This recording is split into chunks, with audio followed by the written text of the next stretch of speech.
Por favor, nós fizemos uma programação e graças a Deus chegamos rigorosamente dentro do nosso horário de passar para o nosso pregador, né? Convidar o presbítero Teixeira, que é o nosso dirigente da congregação Santa Regina. Ele vai orar, e o pastor Rinaldo, com toda a liberdade. Irmãos, por favor, peço a todos a atenção à palavra, né? Fique atento, observe, escute, que Deus tem uma mensagem ao teu coração. Salve, amado igreja, na paz do Senhor Jesus, amém? Amém. Feliz na casa do Senhor? Amém. Pastor, a congregação Santa Regina agradece pelo convite, participando dessa festa, é uma honra muito grande. Muito obrigado, em nome de Jesus.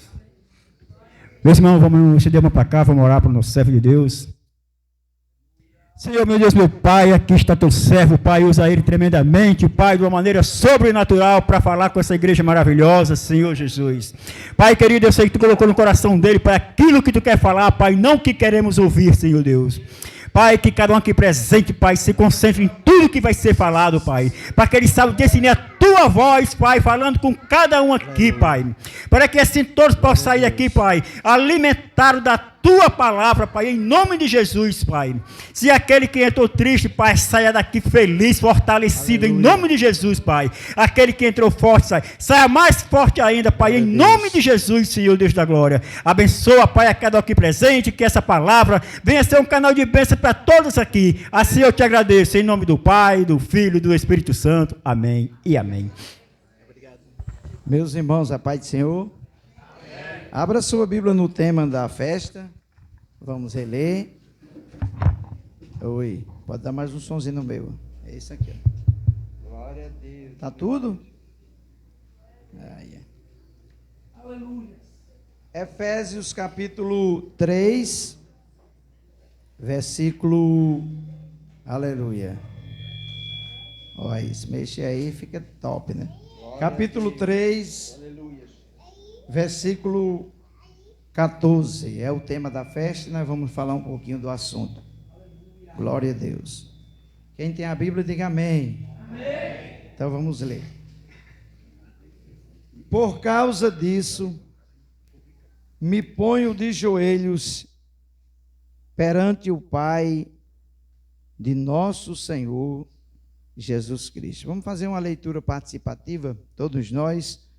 Por causa disso, me ponho de joelhos perante o Pai de nosso Senhor Jesus Cristo. E você diz amém, pode se assentar. Quem tem lugar para sentar, se assente. Meus irmãos, deixa eu só abrir aqui esse telefone, que eu tenho um negócio anotado aqui, que eu vou falar aqui, preciso que ele esteja aberto aqui, achei. Eu quero externar minha gratidão por estar aqui nesse lugar aqui pela primeira vez, nesse 5º aniversário dessa igreja, que a gente viu nascer numa garagem, e hoje já está em 4 nações. Isso é uma bênção de Deus. A minha gratidão ao pastor Cícero, como disse ele, é meu irmão 2 vezes em Cristo, irmão biológico. Deus abençoe a ele. Hoje eu estava pensando um pouquinho sobre o ministério dele, também da sua esposa, a missionária irmã Vera. Desde quando eu conheci Vera, quando ela era solteira, antes de casar com o pastor Cícero, ela sempre foi dedicada assim na obra. A Vera gosta de fazer o trabalho e estamos aqui celebrando esse dia tão importante, que é o 5º ano de aniversário dessa igreja. Louvo a Deus pela vida de cada obreiro, os irmãos da banda que cantaram muito aqui. Deus abençoe o irmão do som ali que está fazendo o melhor. Cada um que está aqui, né?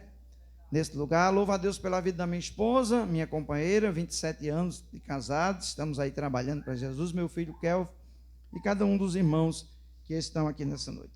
Queridos, o tema que o pastor escolheu, eu conheço o pastor Cícero e ele não gosta de fazer nada sem a oração.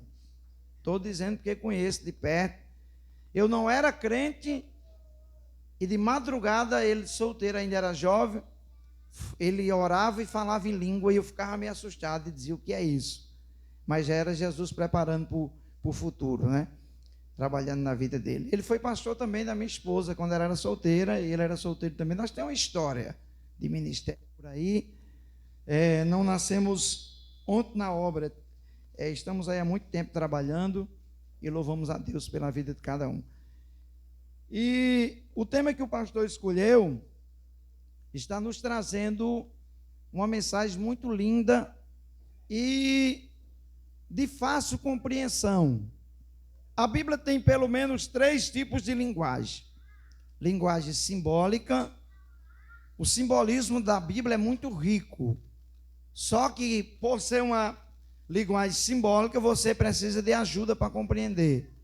Existem as mensagens que elas são alegóricas, que são parecidas com as simbólicas também.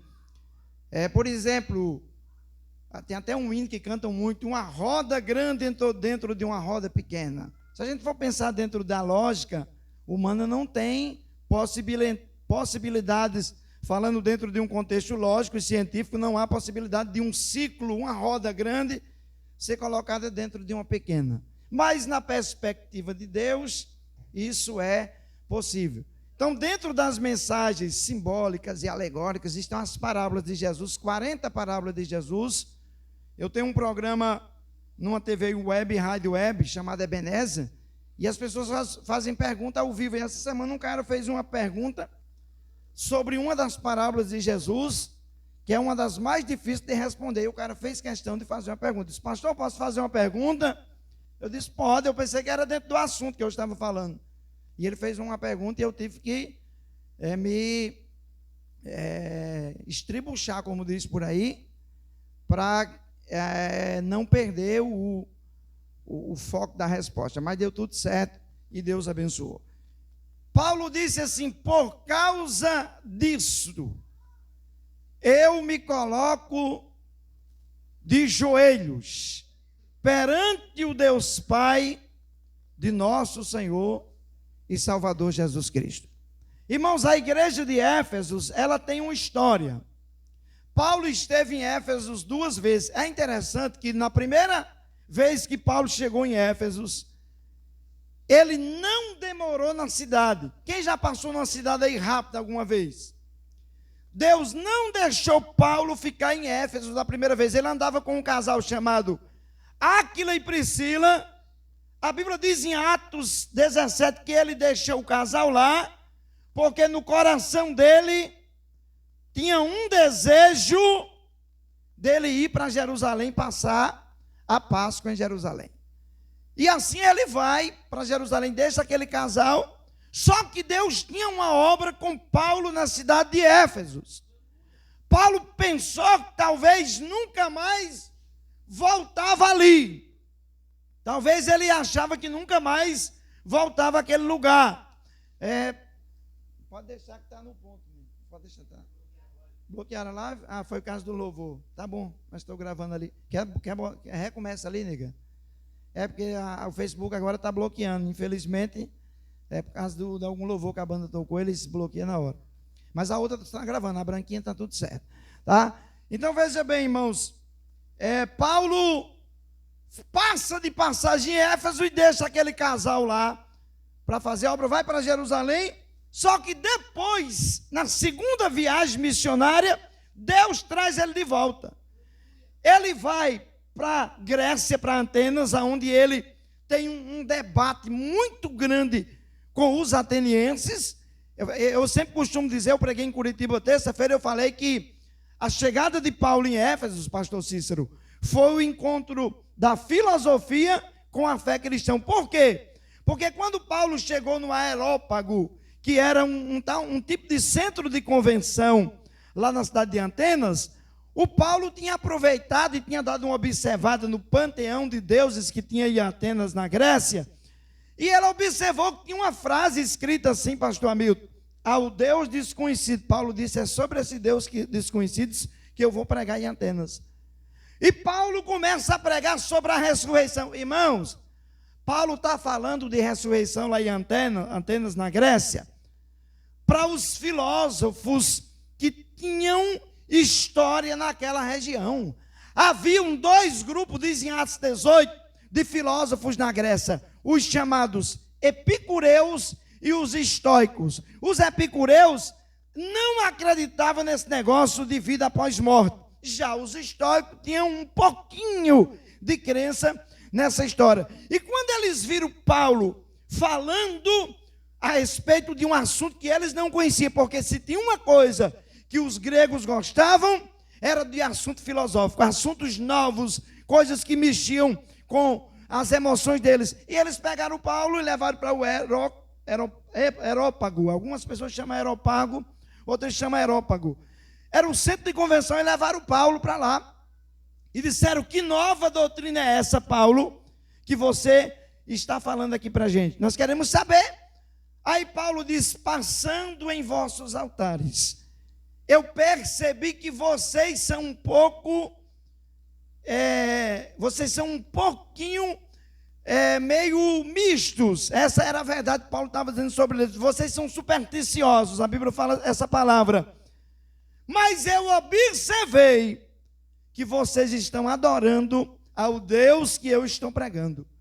Aquele altar chamado ao Deus desconhecido é a este Deus que eu estou anunciando, e é nele que nós nos movemos, é nele que nós respiramos, e é este Deus que nós estamos anunciando. Paulo disse para eles. Irmãos, Paulo fez aquela pregação, pastor Cícero, que parece que ninguém se convertia. Quando Paulo sai do Areópago e vai embora, um homem chamado Dioniso, que fazia parte daqueles que fazia ministração no Areópago, disse assim: Paulo, eu quero conhecer a fé que você serve, eu quero servir esse Deus, e se converteu. Outra, uma mulher chamada Damares, também se converteu. Aí Paulo vai para Coríntios, funda também a igreja, eu não vou entrar nesse detalhe. Aí ele volta para Éfeso. Quando ele chega em Éfeso, ele encontra Apolo, que tinha passado em Coríntios, também estava lá, fervoroso no espírito. A Bíblia diz que ele era fervoroso no espírito, mas não conhecia o batismo com o Espírito Santo. Em Atos 19, a Bíblia diz que Paulo, quando chega em Éfeso, ele encontra uma igreja de 12 crentes. Essa igreja não aumentava e nem diminuía. Irmãos, eu estou falando da cidade de Éfeso, onde estava o templo da maior deusa do panteão de deuses da Grécia. Eu estou falando de uma deusa que ela tinha credibilidade lá entre o povo. O santuário dela, para vocês terem uma ideia, até marquei aqui, a chamada deusa Diana. O santuário dela tinha 17 metros de altura, parecia um arranha-céu, 50 metros de largura e 104 metros de comprimento. Era o altar venerado a essa deusa chamada Diana dos Efésios, nessa cidade. E era um altar, naquela época, era um templo todo feito de mármore, já naquela época. Era uma luxúria daquelas que você fica sem entender porque eles investiram tanto no templo dessa mulher. Eles tinham ela como a deusa da fertilidade, a deusa do amor, a deusa que protegia a cidade de Éfeso. E vocês sabem que a pregação de Paulo em Éfeso começou a fazer um rebuliço. Agora, Paulo só pregou em Éfeso. Depois que ele pegou os 12 crentes, diz aqui em Atos 19, perguntou para eles: ei, vem cá, vocês são batizados com o Espírito Santo. Por quê? Porque Paulo percebeu 12 crentes que o culto para eles tanto fazia, eles da glória não, para eles era normal. Aí Paulo disse: vocês são batizados com o Espírito Santo? Eles disseram: Paulo, nós nem sabemos falar em Espírito Santo, ou que haja Espírito Santo. Sabe o que é que a Bíblia diz? Em Atos 19, que Paulo coloca as mãos sobre os 12, e eles são batizados com o Espírito Santo, começam a falar língua e a profetizar. Eu quero profetizar para você que está neste culto: no dia que você provar o batismo com o Espírito Santo e com fogo, você nunca mais vai ser o mesmo crente. Vai sair a timidez, vai sair a vergonha, vai receber dons, vai receber graça, e Deus vai usar você de uma forma extraordinária. Só quem crê dá glória para ele. Agora Paulo tem uma igreja pequena, de 12 crentes, mas cheios do Espírito Santo. Aí Paulo começa a pregar, e ele vai confrontar a deusa Diana dos Efésios. Os camaradas ficaram tão perturbados que se ajoelharam dentro do templo lá em Éfeso e nas praças públicas. A Bíblia diz que eles gritaram 2 horas para ver se calava Paulo, dizendo: viva Diana, a grande deusa dos Efésios. 2 horas eles aguentaram gritando. E às vezes, irmãos, a gente não aguenta nem meia hora de culto pentecostal. Rapaz, eu prego por aí todo dia, igreja diferente, tem lugar que o povo odeia barulho. Irmãos, eu nunca vi culto cheio do poder de Deus para a gente conseguir ficar em silêncio. Porque o barulho de Deus movimenta a nossa alma. A graça de Deus, ela faz com que o barulho aconteça no culto. Eu não estou falando aqui de barulho vazio, sem presença de Deus, que para mim também não vale nada nem adianta. Eu estou falando de presença de Deus em você. E eu tenho uma coisa para dizer a você: não espere de pregador não, porque quem faz o culto é você. Eu estava num culto, assistindo o culto, esperando o pregador pregar. E a pregação dele não foi aquilo que eu estava esperando. Porque pelo nome que o homem tinha, eu digo: meu Deus, isso aqui hoje até o relógio vai tremer aqui. E o culto pesado. Eu estava lá no banco sozinho, eu digo: sabe de uma coisa, Jesus, eu vou fazer, é meu culto aqui. Fechei os olhos, esqueci do pregador e comecei a dar glória e dizer: Jesus, estou fazendo meu culto, aleluia. Oh glória, daqui a pouco eu comecei a sentir uma presença do céu na minha vida. Daqui a pouco eu comecei a falar língua, irmãos, e pior que aquele fogo que eu comecei a sentir, começou a tocar no irmão do lado. Ele começou a falar língua, se alegrar, e foi incendiando. Pegou o pregador, pegou quem estava no altar, porque eu resolvi fazer meu culto a Deus particular. Por isso que Paulo disse aos Romanos capítulo 12: rogo-vos, pois, irmãos, pela compaixão de Deus, que apresentei os vossos corpos em sacrifício vivo, santo e agradável a Deus, que é o vosso culto racional. Não foi o grito de 2 horas dos adeptos de Diana dos Efésios que proibiu Paulo de pregar. Sabe quantos anos Paulo passou pregando? Todo dia. A Bíblia diz que todos os dias ele pregava em Éfeso. Passou 3 anos. A igreja de Éfeso ficou tão grande que ela se tornou o 3º centro missionário da igreja primitiva. Primeiro Jerusalém, segundo Antioquia, terceiro Éfeso. Quem entende de missiologia um pouquinho sabe disso. Eu estou falando isso para você porque houve a diversidade. Vocês estão pensando que para IEADA fazer 5 anos aqui foi bem facinho? Foi muita oração, jejum, muita dificuldade, muita paciência e muita perseverança, porque a arma secreta do crente é perseverança na promessa de Deus. Deus promete certas coisas para você. Lá vai, vou falar agora. Há promessas de Deus sobre a vida de pessoas que você talvez está questionando porque Deus prometeu alguma coisa e mesmo assim é tanta dificuldade. Calma, que é no meio da dificuldade que Deus está treinando você para a promessa. A igreja de Efésios tornou-se tão gigantesca, tão grande. Sabe quem foi seu pastor lá? O apóstolo João.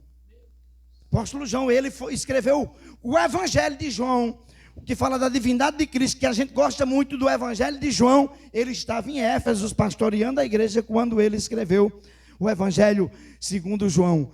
Porque a igreja de Éfeso se tornou uma potência. Pastor, e o que é que tinha de tão especial na igreja de Éfeso? Eu fiz algumas anotações aqui. Os 3 principais objetivos de Paulo escrever as igrejas de Éfeso, depois dos 3 anos que ele voltou para Jerusalém.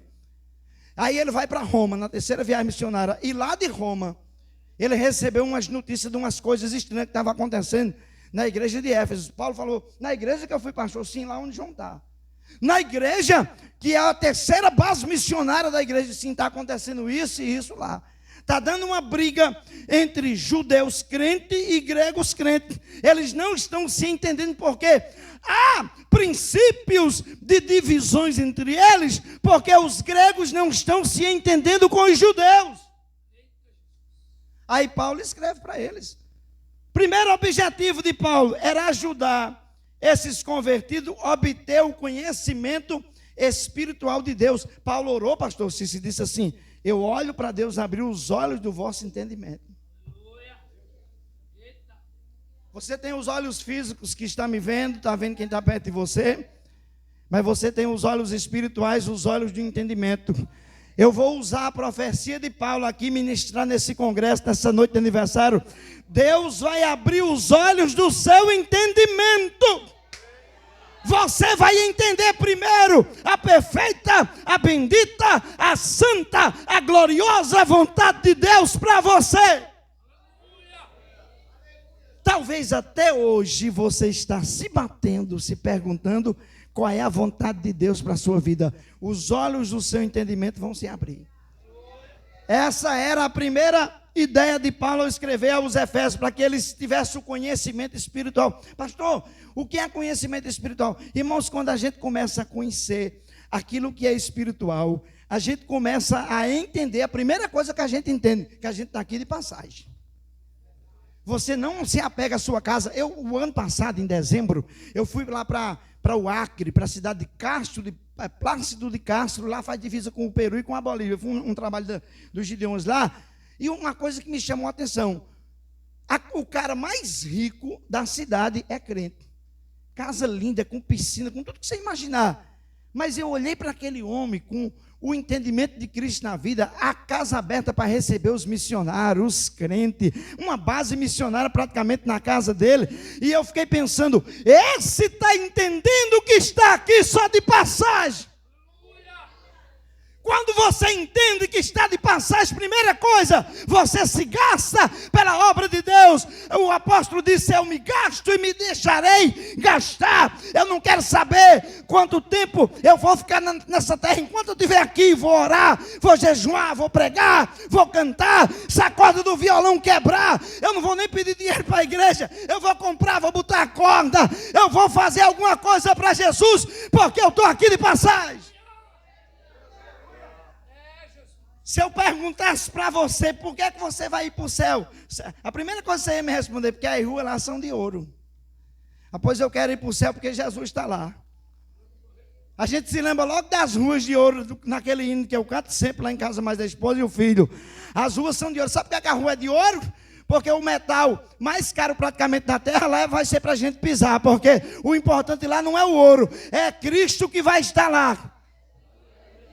E quando você passa a perceber isso, é porque os olhos do entendimento abriu.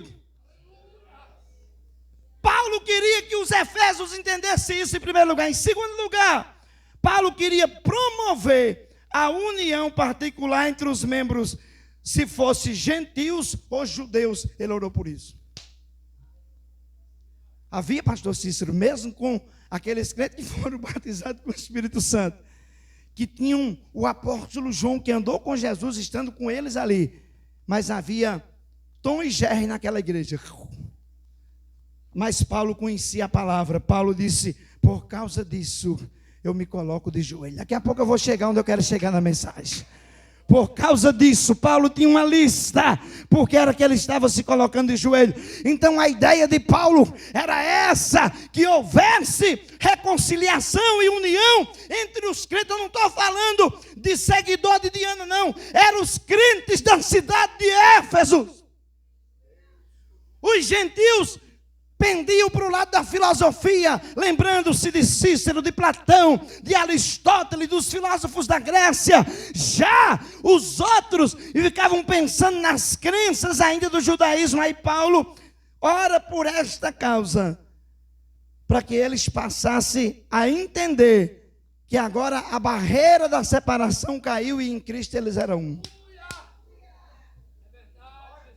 Gente, depois que eu me tornei pregador itinerante, eu aprendi uma coisa muito linda. Eu fui de uma igreja no início da fé, já passou, viu? Se eu olhasse para o senhor de barba assim, eu dizia, meu Deus, não é crente não. Porque eu aprendi, não é verdade, pastor? Não é crente não.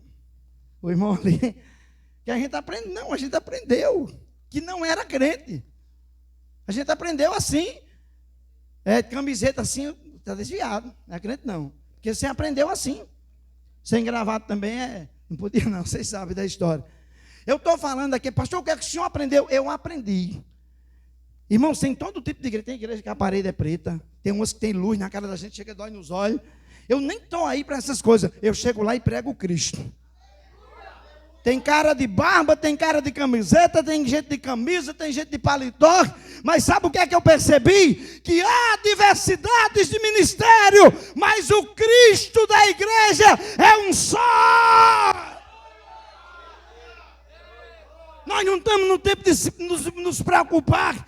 Tem pastor que fica perdendo tempo falando de igreja com luzes, de igreja da parede preta, e o povo tão sem se converter. Quem trabalha na vida das pessoas é Jesus de Nazaré.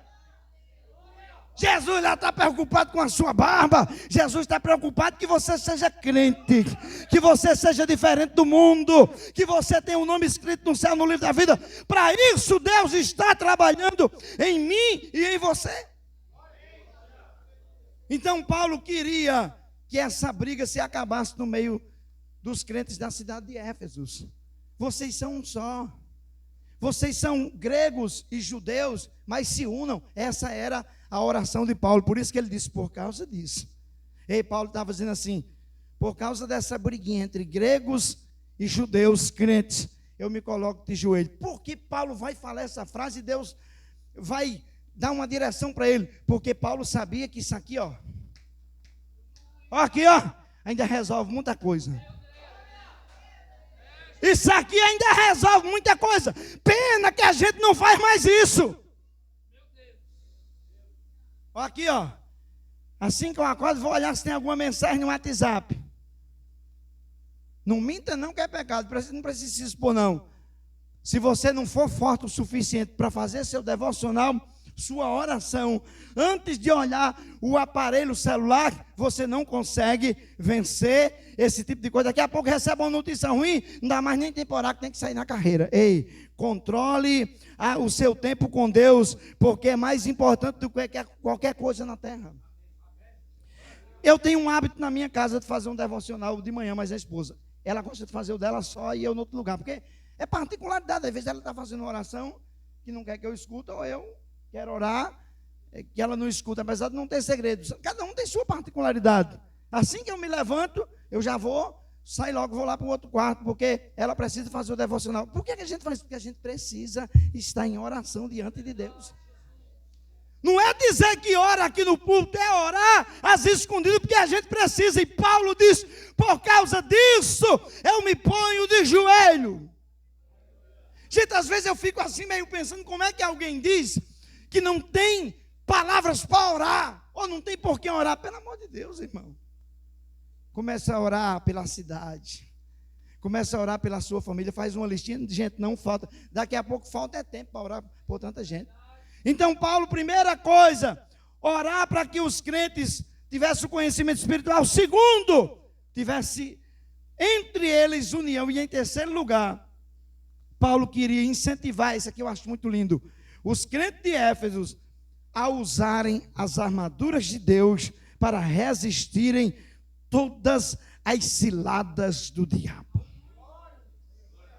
Ele fala para os Efésios no capítulo 6, versículo 10, quando ele está em Roma e escreve essa carta e manda ela para Efésios. Depois essa carta circula em algumas igrejas, mas a ideia central de Paulo era que os crentes da cidade de Éfeso abrissem os olhos do entendimento, entrassem em união e se revestissem das armaduras de Deus, porque os dias maus estavam em pauta naquela época. Os seguidores de Diana dos Efésios, eles perseguiam de formas constantes os crentes de Éfeso, e eles precisavam estar revestidos com o vínculo do amor.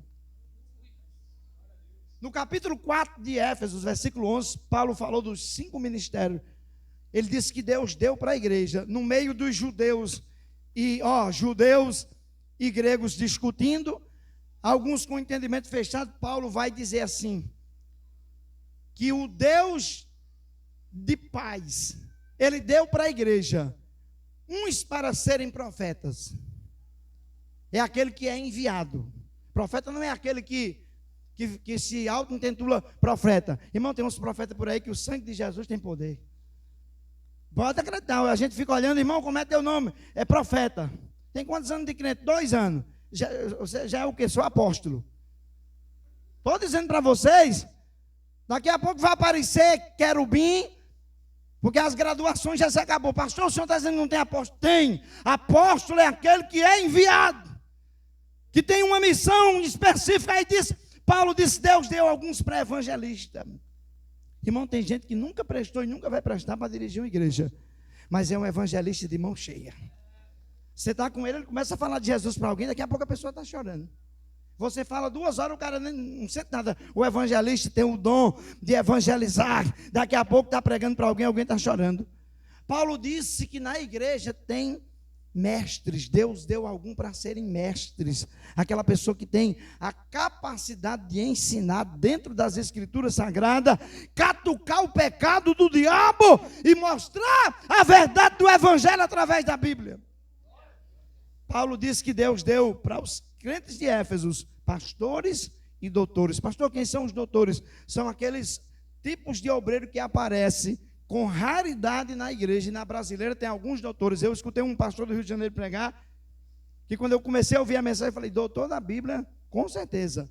Aquele camarada que, se você desse um trabalho para ele pregar, numa grande cruzada evangelista, ele não sabe pregar, mas ele sabe ensinar para as pessoas, porque ele é doutor das escrituras, ele é dotado de um conhecimento de Deus, que é uma coisa fora do comum. Esses dons ministerial estão disponíveis na igreja, foi isso que Paulo disse aos Efésios. Mas vamos aqui para a gente encerrar, deixa eu dar uma olhada na hora, está chegando no final, temos 10 minutos, olha só, eu vou usar as palavras de Paulo aqui para fazer uma aplicação e encerrar.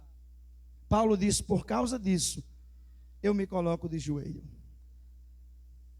A minha pergunta para você nessa noite, eu vou me incluir também nessa pergunta. Por quê? E para que nós nos colocamos de joelho? Nós nos colocamos de joelhos algumas vezes na vida, com necessidades específicas. Quer ver? Eu fiz até algumas anotações aqui. Ana, que se tornou mãe do profeta Samuel, se tornou uma mulher de oração, começou a dobrar o joelho porque era estéril. E no dia que Deus decidiu abençoar ela, usando até o sacerdote ali para ministrar sobre ela, primeiro ele disse está embriagada. Primeiro vem rejeição, primeiro vem afronta, mas quem está de joelho vê resultado.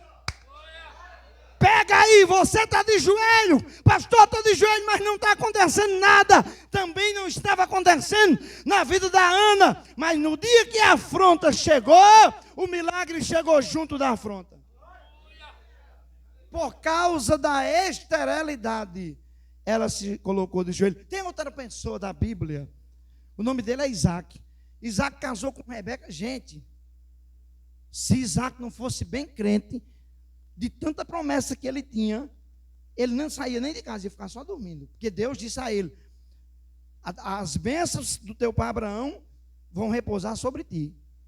E Isaac casa com Rebeca, aquele amor, o coração fervendo, porque as promessas iam se cumprir, e ele descobriu que a mulher prometida por Deus para que a semente dela perpetuasse era estéril. Eu comecei a ler e procurar entender, peraí, Isaac casou com uma mulher estéril, a mãe dele era estéril, Deus fez um milagre. Aí a Bíblia diz que Isaac tinha 40 anos quando casou com Rebeca. E se tem uma coisa que Isaac gostava, era de orar. No dia que o mordomo Eliezer foi buscar Rebeca lá em Labão para ele, quando ele voltou, Isaac, no dia que viu Rebeca, tinha saído para orar. Quem ora ainda vê milagre. Vou falar de novo, meu irmão. Se você não está orando, seja sincero com você. Não precisa dizer para ninguém. Saia daqui desse culto, desse aniversário, dizendo: eu vou entrar em oração, porque eu quero ver milagre. Você vai entrar na fila do milagre. Isaac orou 20 anos por causa da esterilidade de Rebeca. Ele orou 20 anos. Aí Deus disse: orou muito, eu vou dar a bênção dobrada. A mulher engravidou de gêmeos. Por causa disso, Isaac se colocou de joelho. Tem outra pessoa aqui que se colocou também de joelho, que eu fiz questão de notar aqui para não esquecer. Olha só, outra pessoa que se colocou de joelho. E tem uma coisa: quando você dobra os seus joelhos, você incentiva alguém para dobrar também. Raquel, esposa de Jacó, filho de Isaac, não conhecia o Deus do seu esposo, o Deus que ele conheceu lá no caminho, quando viu a visão da escada. Ela não engravidava em hipótese alguma, estéril também, uma linha de mulher estéril que Deus tinha escolhido para fazer milagre. Irmã, esterilidade não é só na vida de uma mulher que não pode gerar filho, não. Pode ter algo estéril na sua vida, no comércio, em uma área da sua vida, Deus vai fazer produzir em nome de Jesus. Raquel chegou para Jacó e afrontou ele, disse: me dá filho, senão eu morro. Jacó disse: eu estou no lugar de Deus para ter o poder para dar filho ou deixar de dar? Sabe o que é que ela fez? A Bíblia diz que ela começou a orar ao Senhor. Raquel começou a orar e o texto diz assim: e Deus ouviu a oração de Raquel e lhe abriu a madre e deu 2 filhos. Inclusive José do Egito é filho dela. Para vocês terem uma ideia, o poder que tem quando você se coloca de joelho. Eu não vou mais falar porque a hora foi embora e eu quero voltar amanhã. Fique em pé com permissão do pastor. Eu tenho uma pergunta para você. A banda pode se posicionar. Eu tenho uma pergunta para você. Por causa de que você precisa se colocar de joelho? Pensa aí. Pensa aí. Qual é a causa que você precisa se colocar de joelho? Eu quero aproveitar aqui. Nega, pode desligar a live aí, por favor, a gravação. Eu quero aproveitar aqui esse momento de festividade.